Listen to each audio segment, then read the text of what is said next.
Ya pemirsa, program Hot Economy kami lanjutkan. Kami saat ini sudah tersambung kembali melalui Zoom bersama Kepala Ekonom dari BNI, Bapak Rian Kirianto. Pak Rian, terima kasih sudah bergabung bersama kami. Tadi saya sempat mewawancarai Pak Swasil Nazara soal ini, tapi saya ingin mendengar tanggapan Anda soal kebijakan pemerintah ini terkait penempatan uang negara atau kelebihan kas negara ini. Sekitar 30 triliun di awal ya untuk bank umum atau bank BUMN. Ada 4 bank BUMN untuk percepatan pemulihan ekonomi. Ya, silakan Pak Rian. Baik, saya kira maaf tadi saya nggak sempat join dengan Pak Suwa, tapi paling tidak kalau kita cermati ya, spirit daripada pemerintah itu adalah bagaimana di kuartal 3 dan kuartal 4 nanti, which is adalah 6 bulan ke depan, itu sektor real bisa didorong ya untuk lebih beraktivitas, yaitu melalui jalur perbankan. Nah, barangkali mungkin pemerintah melalui Kementerian Keuangan melakukan penilaian atau asesmen untuk tahap pertama, mungkin penitipan dana sebesar 30 triliun rupiah itu dilakukan melalui transmisi di bank-bank milik pemerintah atau himbara ya. Untuk apa? Untuk segera bisa diproduktifkan, disalurkan kepada pengusaha yang sekarang sedang istilahnya itu sedang menderita karena ada COVID-19, tapi dengan adanya relaksasi pelonggaran kebijakan di sisi distancing-nya, mudah-mudahan sektor real, terutama adalah UMKM yang terpukul karena COVID-19, bisa segera bergerak maju, bergerak naik dengan melakukan aktivasi kegiatan usahanya.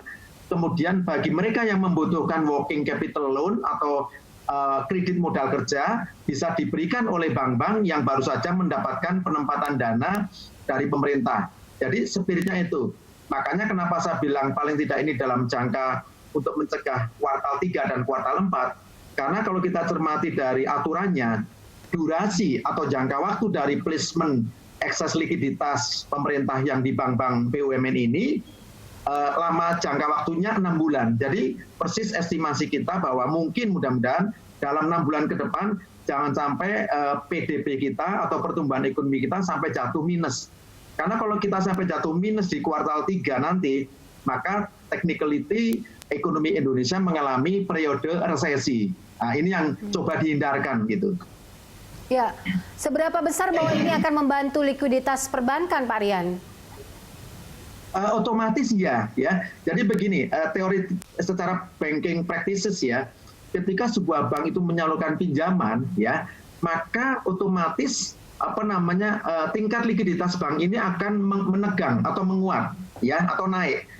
Dari mana melihatnya? Dari posisi rasio loan to depositnya, LDR-nya pasti akan naik. Nah, bank-bank itu kan punya appetite ya, pada level berapa LDR itu mau di-maintain atau mau dijaga. Katakanlah 90 ya.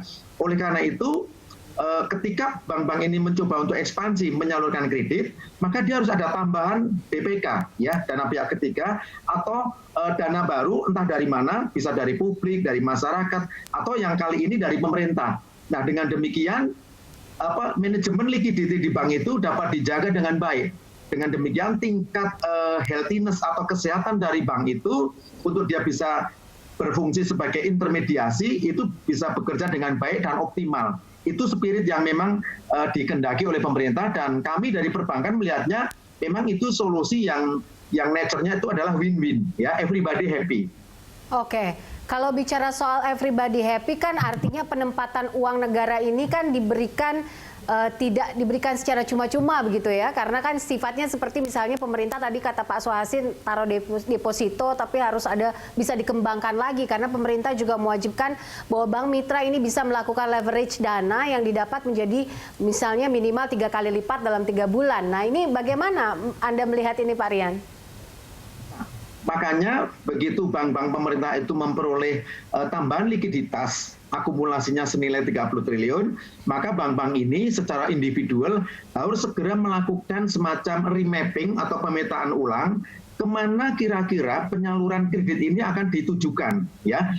Tapi hampir pasti karena salah satu klausul daripada tambahan likuiditas ini adalah dimaksudkan untuk mendorong real sektor atau sektor real, tentu sektor-sektor ekonomi atau lapangan usaha yang produktif di tengah pandemi COVID ini yang kira-kira masih bisa didorong untuk bisa lebih aktif lagi, itu yang akan mendapat kucuran kredit dari bank-bank tadi.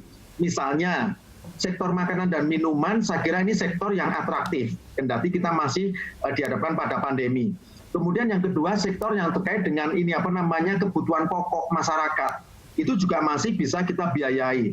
Berikutnya, seiring dengan pembukaan beberapa merchant, beberapa pusat-pusat bisnis, mungkin perdagangan itu juga bisa kita biayai.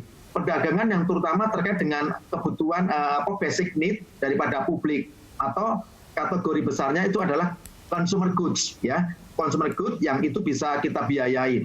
Kemudian sektor-sektor yang terkait dengan pharmaceutical atau sektor-sektor yang terkait dengan ekosistem kesehatan, ya, rumah sakit, apotek, produsen obat, apalagi pabrik obat, kemudian macam-macam dan turunannya itu bisa kita biayai, ya, jangka pendek, dan itu memang skenarionya seperti itu. Sehingga bank-bank itu kan punya kewajiban untuk juga mengembalikan, ya, pokok pinjaman dari pemerintah beserta bunganya, ya, atau imbal hasilnya. Nah, dengan demikian pemerintah juga merasa nyaman karena dana yang ditempatkan di bank-bank itu diproduktifkan dengan baik sampai akhir daripada masa waktu kreditnya. Yang kedua, real sektor, pelaku usahanya juga merasa disokong atau dibantu sehingga mereka bisa berkembang. Kemudian dia bisa menyerap tenaga kerja, kemudian orang yang bekerja punya penghasilan, ini mengurangi juga angka kemiskinan. Jadi secara taktikal memang desain kebijakan daripada pemerintah melalui Kementerian Keuangan ini itu memang sudah tepat, ya. Apalagi induknya kita tahu semua ini adalah bagian daripada program percepatan pemulihan ekonomi nasional gitu. Baik, nanti kita akan lanjutkan lagi, Pak Rian. Kita jeda sebentar, pemirsa, kami kembali dalam Hot Ekonomi sesaat lagi.